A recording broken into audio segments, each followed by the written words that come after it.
Ini nyambung semua ayatnya, indah sekali.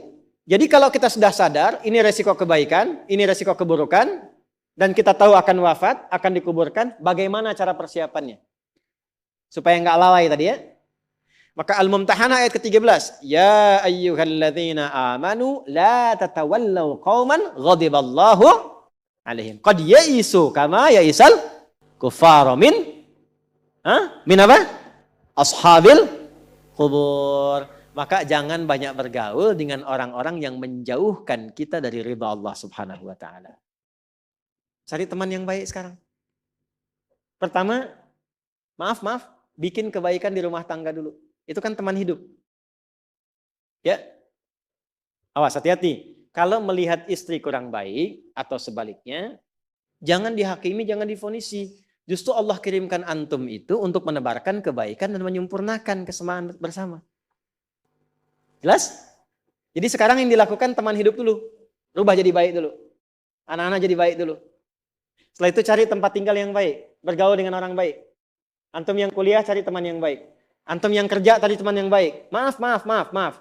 Kalau ada tawaran, kedudukan, hartanya berlipat. Tapi menjauhkan Anda dari Allah, ingat ini. Thumma amatahu fa'akbarah. Ingat saat ditawari itu Anda meninggal. Dikubur. Dan ingat ancamannya.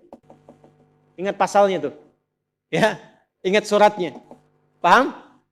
Nah, karena itu masukkan ayatnya, jangan sekali-kali menjadikan keadaan di sekitaran kita justru memperkuat datangnya ancaman Allah dan nestapa saat kembali ke alam kuburnya. Bahkan orang-orang yang tidak beriman pun, yang buruk pun, yang beriman tapi maksiat pun, itu sejatinya ketika temannya masuk ke kubur nggak mau ikut-ikutan. Makanya disindir oleh Allah. Hei, kamu ini sadar nggak sih? Orang yang mengajak kamu maksiat itu, lihat temannya meninggal pun, temannya wafat pun, dia nggak pengen ikut. Kadang-kadang dia abaikan. Coba lihat. Ya, ada pimpinan misalnya, tingkat tertinggi. Lihat anak buah bawahnya misalnya. Menjalankan tugas bahkan dari dia untuk berbuat salah, berbuat maksiat. Ya, apakah mengedarkan narkoba. Atau misalnya membackingi kegiatan yang tidak baik. Lalu tiba-tiba dia wafat. Apakah peduli atasannya? Tidak. Yang ada yang terjadi jangan bawa-bawa atasan. Padahal dia yang nyuruh. Terus Anda mau jadikan teman yang seperti itu? Dia pada kawannya saja nggak bertanggung jawab. Dengan imannya saja dia nggak peduli. Kalau dia dengan Allah saja nggak peduli, kenapa Anda dia jadikan teman? Dan kenapa Anda menjadikannya dia teman? Kalau bahasa anak sekarang tuh begini, Allah aja dia gituin apalagi kamu. Kan? Ya, Nabi aja dia cuekin apalagi kamu kan.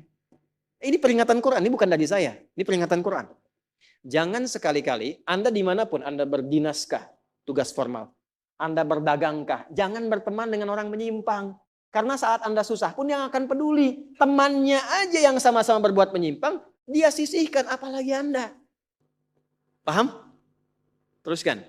Quran surah ke 35 Fatir ayat 22.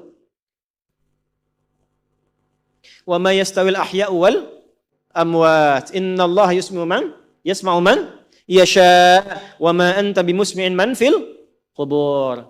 Kalau Anda masih belum sadar juga, kata Allah, hei, kamu ini masih hidup, masih punya harapan, masih punya bekal. Kalau sudah meninggal, nggak sama keadaan orang hidup dengan wafat.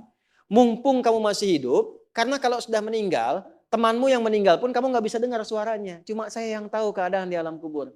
Karena saya tahu, kata Allah, dan saya punya Rahman dan Rahim, dengan sayang saya sampaikan kepadamu. Karena sayang saya. Ibu maaf, kalau ada anak misalnya, ingin berbuat menyimpang, ibu cegah tidak? Kenapa? Karena ibu sayang. Karena itulah ibu saking sayangnya, maaf jangankan anak lahir, di dalam saat dikandung pun bukankah dijaga dari yang mafsadat? Dijaga dari yang merusak. Ibu kalau sedang mengandung, mau nggak makan makanan yang kotor? Makanan yang merusak? Tidak kan? Kenapa? Karena sayang kepada bayi yang dikandung, janin yang terkandung. Di tempatnya pun disebut oleh Allah dengan rahim. Karena ada rahim, dijaga betul. Miring kanan susah, kiri susah, telungkup nggak mungkin. Dijaga supaya apa? Supaya di dalamnya merasakan ketenangan. Karena apa? Karena ada tempat disebut dengan rahim. Nah Allah itu sifat rahim melekat kepadanya. Karena sayang dengan kita diingatkan. Bahasa bebasnya gini. Karena saya sayang engkau dengan rahimku. Karena saya cinta kamu dengan rahmanku. Jangan sampai masuk kubur kamu tersiksa, kamu nestapa. Karena beda antara hidup di dunia dengan kehidupan di kubur. Mumpung masih hidup, cari bekal. Karena engkau tak mampu mendengar apa yang terjadi dalam kubur. Jadi kalau tadi Allah sampaikan jangan bergaul dengan yang begini, jangan terlena dengan yang seperti ini, itu karena Allah sayang dengan kita. Itu saja. Jelas ya? Ya, jadi kalau nggak sayang nggak akan mungkin diingatkan.